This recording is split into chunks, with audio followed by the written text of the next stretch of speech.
Okay, people out there in YouTube land, today what I want to talk about is the best films that I saw in 2012.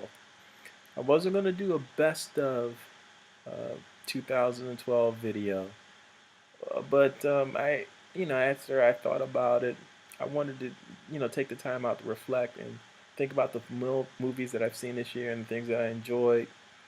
And after reflecting at some time, I realized there were a few films that I do want to recognize as the best of 2012. Now, these are based on the films that I saw in the theater for the most part. So, the films that I didn't see are not going to be included. So, it is just my view of what the best films of 2012 were. And I just want to go right in it. I want to talk about at least five films today. And so it's going to be a top three and then two honorable mentions. So I just want to go right into the honorable mentions right now. The first honorable mention film that I do want to discuss here is The Kid with a Bike, which is a French language film. Saw that earlier this year. I don't really remember when, but it was a great film. And I have that down as honorable mention. You can also look at it as fourth place.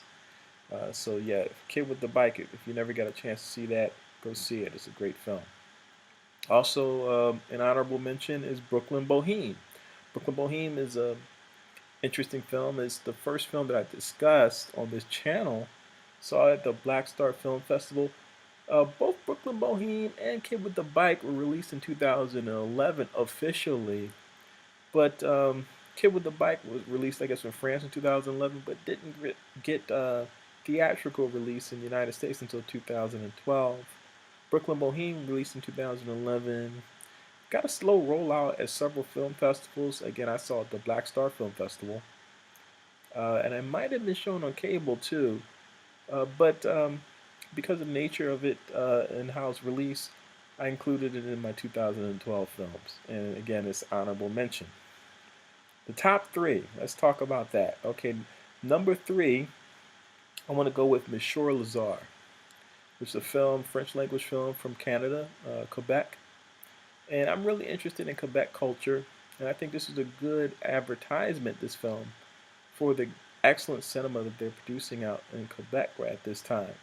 One of the things, if you're interested in Quebec culture, you can check out my playlist for Quebec culture. Just check out my playlist; it's right there, and it's an excellent introduction to the culture of Quebec. And anyone who's interested in Quebec, and if you're interested in this channel, you may want to see my selection of videos on Quebec, just to have a way to introduce yourself to that culture, which I think is very dynamic, and it's so great because it's so close to the United States. And I don't think a lot of people appreciate how dynamic that culture is. Uh, Now, the top two. For number two, and I discussed this film several times because I saw it twice this year. One at first at the New York Film Festival and then at the Philadelphia Film Festival. And I have no idea when this film is going to get a wider theatrical release. But it's called Something in the Air, another French language film.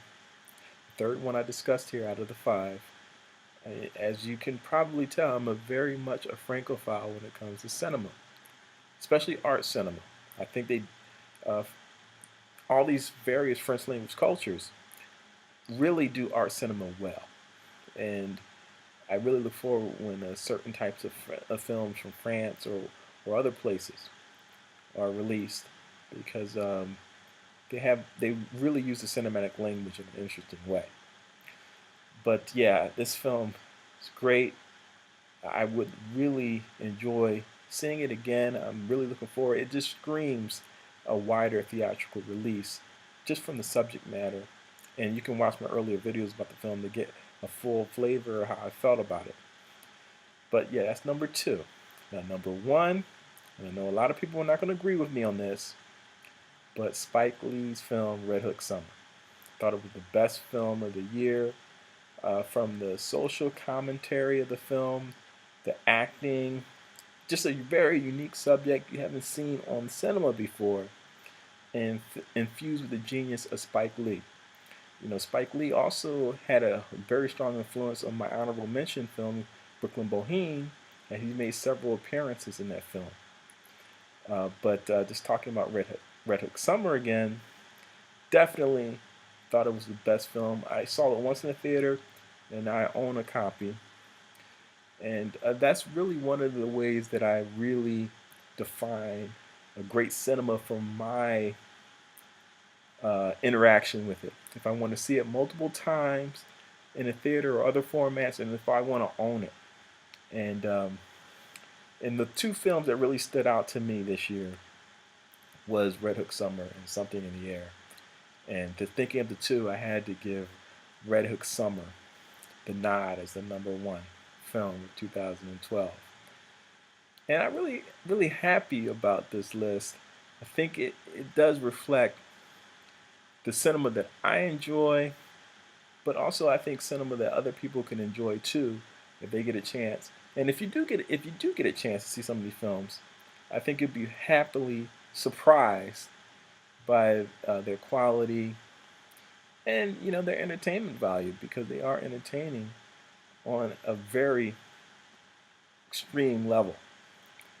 But that's all I have to say about the films of 2012. If you have any comments, let me know. Peace.